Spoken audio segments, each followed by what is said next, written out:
And whoever leaves a haram for the sake of Allah and returns it for a halal, Allah Rabbul Izzah replaces it with unimaginable things. The ashab gave up their homes for Islam. Allah gave them the dominion of the earth instead. Sulaiman alayhi salam gave up his horses for the sake of Allah. Allah gave him the wind to command. Yusuf alayhi salam gave up a haram woman. Allah gave him the dominion of Egypt instead. Leave the haram that you're in Warabbul Kaaba. Allah will replace it with what you didn't anticipate. May Allah guide and guide. If you have a weak iman, if you have weak faith, and you're like, how can I strengthen my faith? I tell you, Quran is enough.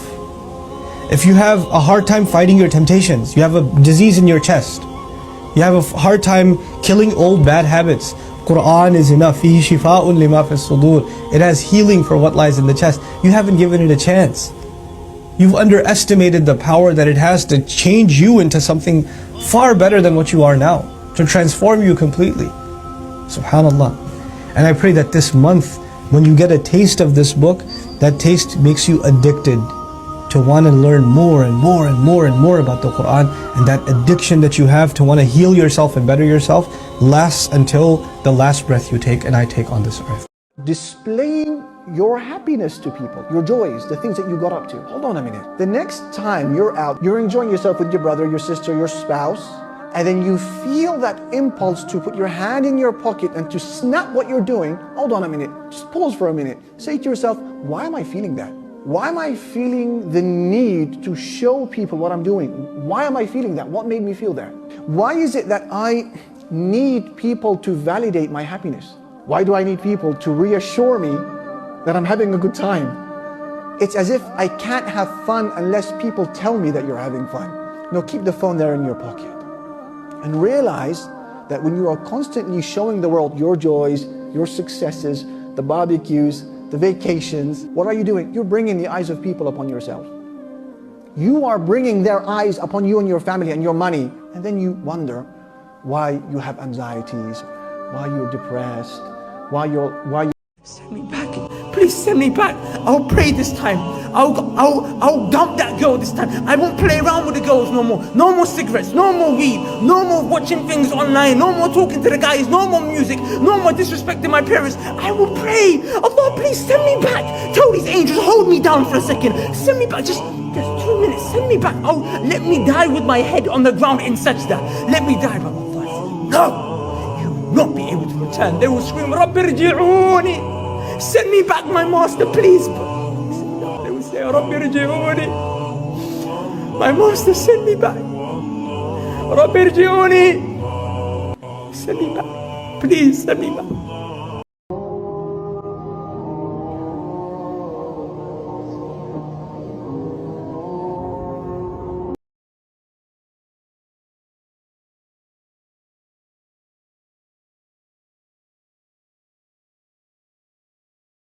Focus. You want to be the best.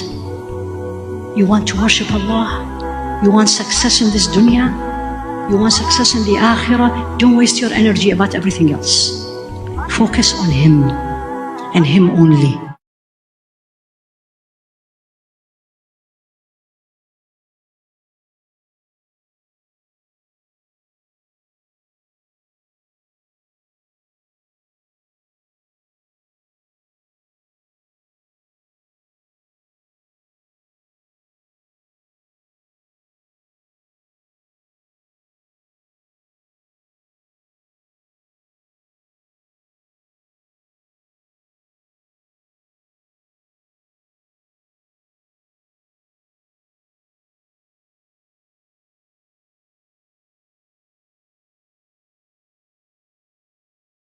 Allah Almighty loves and He smiles at them. Imagine Allah, Al-Malik, the King, Al-Rabb, the Compeller, Al-Jabbar, smiling at you.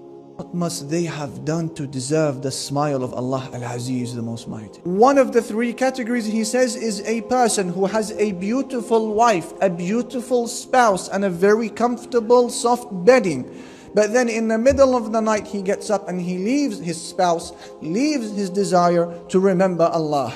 So Allah Almighty will say to His angels, look at how my slave has left his bed and his desire in order to remember me. And if he wanted, he could have continued sleeping. Allah Almighty smiles at such a person. So you may think now, okay, what is the significance of the smile of Allah? What happens when Allah Jalla Jalaluhu smiles at a person? Imam Ahmad narrates in his Musnad that the Messenger Sallallahu Alaihi Wasallam said, answering this question, when your Lord smiles at a person, he said, when your Lord smiles at a person in the life of this world, he will not have any accountability on the Day of Judgment. Backdoor entrance into Jannah.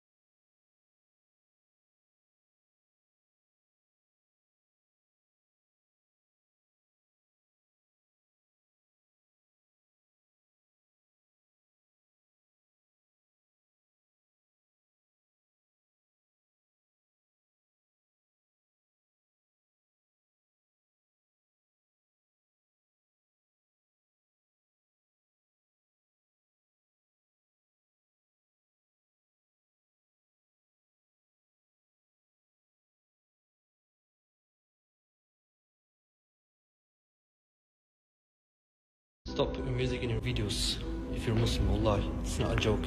For every single view you will get a sin. You get 10,000 views, 10,000 sins, 100,000 views, 100,000 sins, 1 million views, 1 million sins, bro. There are people who upload every day and get millions of views. They get 1 million sins every day, you know what I mean? It's not good, wallah. Imagine you died, okay? Imagine you're dead. And your videos are still on TikTok and everyone can see them, so you will still get the sins. How will you stand in front of Allah? And second point is, these are public sins, and we all know the hadith. All of the ummah, all will be forgiven except of those who commit their sins in public. Fear Allah and don't put music in your videos. Serious, wallah, it's not a joke. Whenever you are sad, whenever you're feeling anxious, whenever you don't know what's about to happen, whenever there is uncertainty in your life, whenever people are trying to harm you, one of the best ways of benefiting yourself is to pray 2 units of prayer and to prolong your sujood. Listen to this carefully. There are going to be young people who Allah puts love of Islam in their hearts. And doesn't matter if they've been partying their whole life and they don't know anything about Islam, one day they're going to wake up and say, I want to be a better Muslim. And they're going to start praying. And the girl's going to start dressing better. And the guy's going to start learning to recite Qur'an. They're going to want to learn their religion. These young people, not because of their parents, not because of anything else, something Allah put in their heart, and they're going to want to learn their religion.